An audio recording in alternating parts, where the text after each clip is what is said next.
Inside Job, la serie de Shion Takeuchi, ganó la atención de mucha gente debido a la participación de Alex Hirsch como productor ejecutivo. Dato curioso, cuando se habló de que el creador de Gravity Falls estaba involucrado en una serie para Netflix, muchos creímos que el proyecto sería suyo. Al estrenarse se creyó que esta acreditación incorrecta sobre la autoría de Inside Job fue adaptada como un chiste en la forma que Regan y Brett se conocen. La razón para mencionar esta serie en este video es el episodio 5 de la primera temporada, el club de Brett. Aquí el equipo de Regan tiene que ir a un pueblo llamado Steel Valley para hipnotizar a sus habitantes y hacerles creer que siguen viviendo durante la década de los 80 solo para venderles mercancía de aquella época. Regan, cuyo padre no le permitía ver televisión, no comprende la fascinación que los demás tienen por objetos y series de televisión viejas, ofreciéndonos citas memorables como "solo idealizamos el pasado porque nuestros cerebros distorsionan nuestros recuerdos de él". Mientras tanto, Brett parece muy emocionado al visitar dicha cultura porque le recuerda tiempos mejores. Eventualmente se descubre que en realidad recordaba con tanto cariño a las series de los 80 porque lo ayudaban a evadir su dispersa situación familiar. Si nosotros buscamos rápidamente en Google la definición de nostalgia, nos toparemos con una muy burda donde se le considera una aflicción por una alegría del pasado que se ha echado de menos, una simple añoranza. Esta palabra fue acuñada por el médico suizo Johannes Hofer en el siglo XVII para referirse al sentimiento de pena en los soldados que iban a la guerra al estar lejos de su patria y amigos. De hecho, etimológicamente él tomó la palabra nostalgia del griego nostos, que significa retorno, y algos, que significa dolor. No obstante, así como cualquier tema relacionado con la psicología, al realizarse más estudios a lo largo del tiempo, se comprobó que la nostalgia es algo más que un dolor por algo que se ha perdido, no solo porque pensar sobre este sentimiento ayudó a plantearlo en otras situaciones diferentes a estar lejos de seres queridos y la patria, sino porque también se ha visto que la actividad cerebral relacionada no actúa como la tristeza y la aflicción, sino de manera contraria. Hoy nos parece una palabra de uso extremadamente común, pero a lo largo del siglo XX la palabra contexto generó toda una revolución de pensamiento, pues se descubrió que los resultados de procesos psicológicos semejantes pueden variar enormemente según las circunstancias donde ocurran, como por ejemplo que una misma didáctica puede tener un éxito asombroso en un alumnado bien alimentado, como puede fracasar estrepitosamente en un grupo de la misma edad pero con mala nutrición. En el año 2008, el psicólogo Konstantin Sedíkides publicó un estudio bastante inusual que ayudó a dar un matiz diferente al papel que la nostalgia tiene en nuestra vida. Estamos hablando ya del siglo XXI, y Sedíkides eligió hacer un estudio tomando en cuenta la teoría del manejo del terror, que tiene base en el psicoanálisis de Sigmund Freud. ¿En qué consistió este experimento tan inusual? Sedíkides le pidió a los participantes que reflexionaran sobre su propia muerte y los sentimientos que derivaban de ello. Tras esto, se les pidió que respondieran un instrumento de escala sobre qué tan de acuerdo estaban con frases como "la vida no tiene sentido ni propósito" o "todos los esfuerzos en la vida son inútiles y absurdos".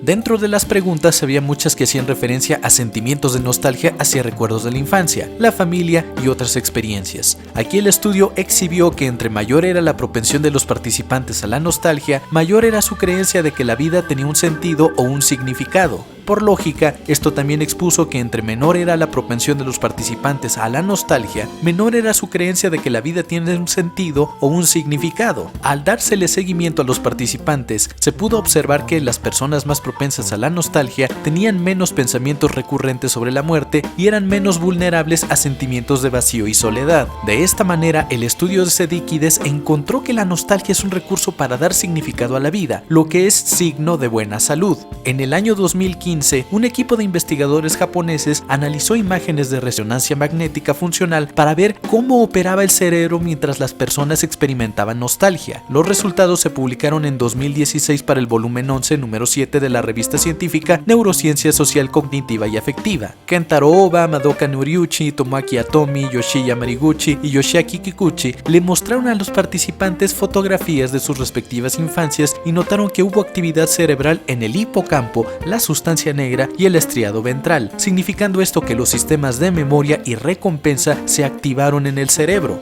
Como bien sabemos, la memoria se encarga de la restitución de recuerdos en la mente, mientras el sistema de recompensas es el que se encarga de mediar las sensaciones de placer. Si vieron el video, por más que lo intente todo sigue siendo gris, entenderán a qué me refiero. Observar estos resultados ayudó a los investigadores a dilucidar la importancia que la nostalgia tiene para la resiliencia psicológica. Esto quiere decir que la gente suele apoyarse en la nostalgia para sobrellevar momentos de su vida poco placenteros. Cuando se acuñó el término de nostalgia, nostalgia se le concebía como un sentimiento de tristeza por una alegría que se había perdido. Hoy sabemos que en realidad la nostalgia es el placer de recordar aquello que en otra época nos hizo felices también. La nostalgia no te hace sentir triste, sino todo lo contrario, te hace sentir bien y su efecto es neuroquímico.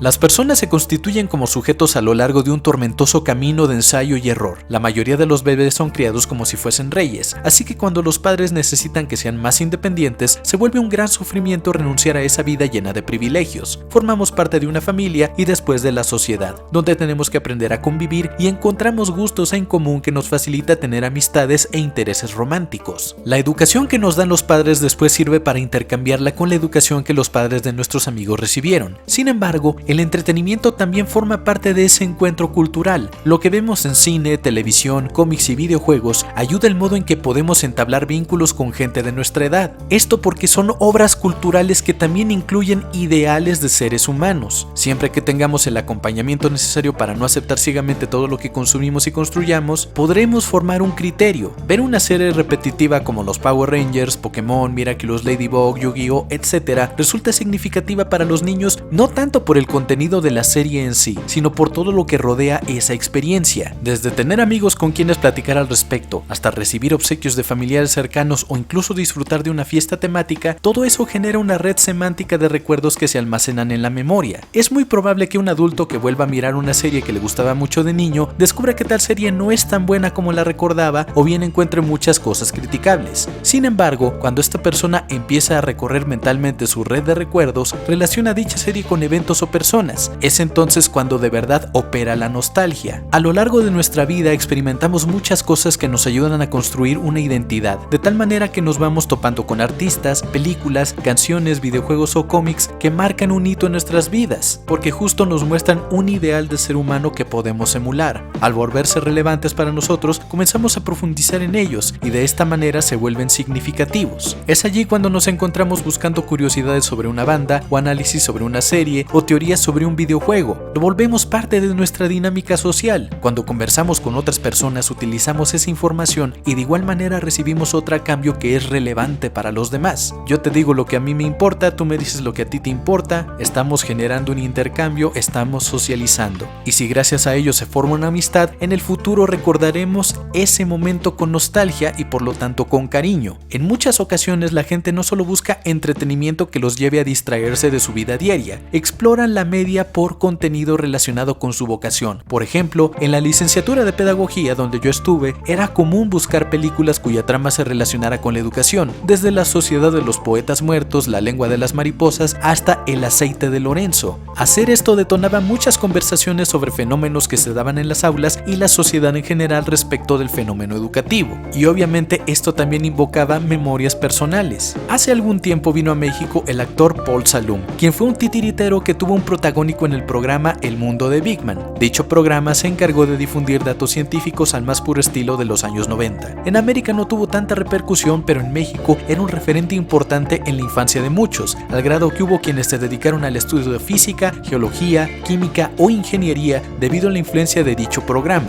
Fue toda una sorpresa para este actor descubrir que en México era un ídolo, era como nuestro profesor Protón. Una persona bien constituida puede mirar al pasado y tener gratos recuerdos de experiencias que lo llevaron a formarse como sujeto. Como bien lo decía Séneca en Sobre la brevedad de la vida, aquella persona que se haya servido bien de sus experiencias va a sentir que la vida fue muy larga, por la gran cantidad de momentos que fue acumulando, mientras aquellos que simplemente hayan vivido por el simple acto de respirar, comer y defecar, van a sentir que la vida se les escurrió de las manos porque no la aprovecharon. Ahora que ya le dimos un vistazo a lo que es la nostalgia y cómo funciona, tenemos que avanzar al siguiente tema y el por el cual muchos llegaron aquí. ¿Por qué es que la gente es tan agresiva por la nostalgia?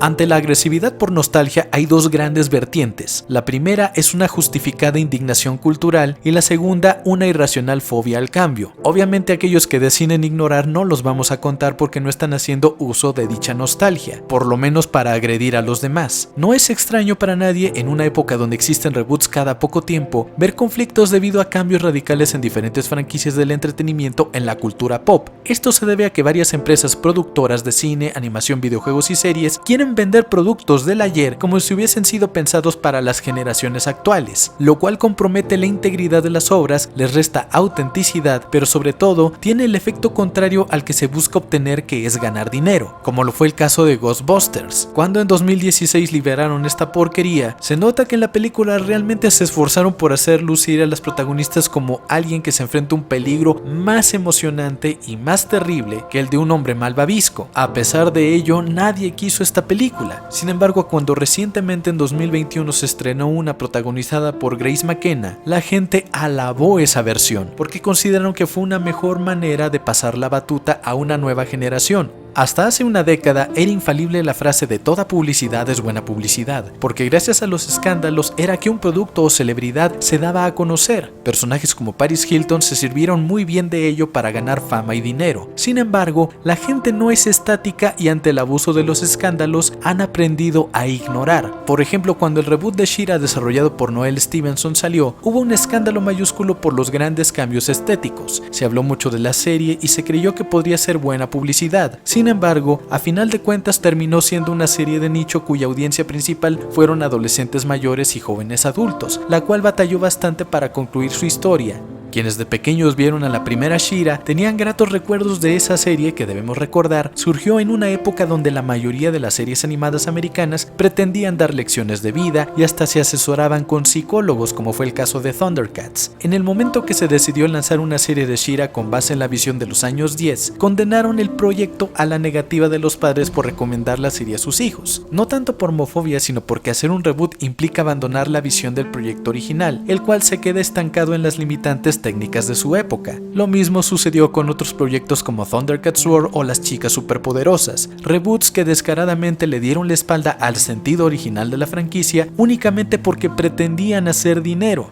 Hay gente que dice que hagan un reboot no hará que la serie original desaparezca. Todavía la puedes ver, pero esto no es verdad, porque en el momento que le arrebatas la esencia a una obra, estás promoviendo su olvido en una nueva versión, pues en vez de utilizar recursos actuales que te permitan mejorar la narrativa de obras de antaño, las empresas simplemente compran el nombre para vender un proyecto diferente, lo que es interpretado como una traición por parte del público asiduo. Cuando una persona tiene buenos recuerdos de algo y ve que por simple ambición una empresa cambia las cosas, siente la obligación de antagonizar con esa traición cultural que trata de erradicar no una parte de su infancia, sino una propiedad intelectual que marcó a toda una generación y cuyo valor debe respetarse. Por ejemplo, tenemos el caso de Leon Scott Kennedy en la franquicia de Resident Evil. Uno de los mayores mitos en torno a este personaje es que la cuarta parte se le mete humor japonés para que la franquicia se tome menos en serio, cuando la verdad es que este videojuego, de hecho toda la franquicia, se trató de plasmar un humor americano típico de las cintas de acción hollywoodenses, o por lo menos las americanas de bajo presupuesto. Leon es un personaje que es el típico patriota que quiere salir y hacer la diferencia en las calles, el típico policía con aspiración de detective que protagonizaría algún spin-off de La Ley y el Orden, que termina envuelto en una debacle en Raccoon City. Posteriormente se le encarga la misión de salvar a la hija del presidente de los Estados Unidos. Es el típico lobo solitario de película de acción gringa tipo Bruce Willis, pero en super galán.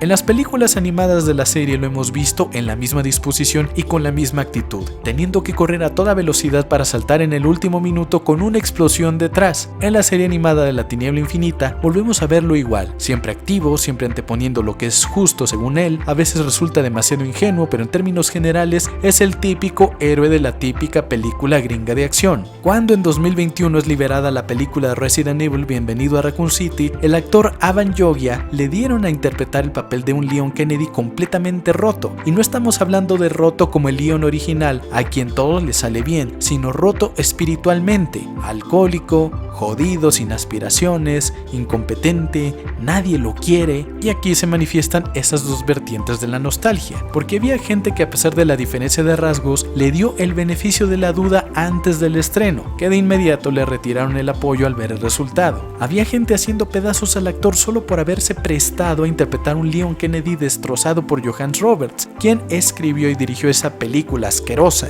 Hay otros casos como el del canal Cartoon Network, donde hay muchísima gente madura protestando aún porque series de hace casi 20 años ya no son emitidas. Siguen pidiendo que regresen al aire series como Las Chicas Superpoderosas, La Vaca y el Pollito, El Laboratorio de Dexter, Ed, Edd y Eddy, cuando la dinámica de la industria de animación exige tener proyectos nuevos constantemente. Como para este caso hay reboots como los de las chicas superpoderosas o Teen Titans, se juntan ambas vertientes de la nostalgia, quienes esperan que se mantenga la visión de proyectos anteriores con una mejor calidad estética y quienes simplemente no quieren nada nuevo, esperando que se retransmitan las mismas series durante 20 años como si fuese un canal de televisión pública. Algo que mucha gente no comprende cuando la nostalgia se interpone es que cada generación busca su propia identidad.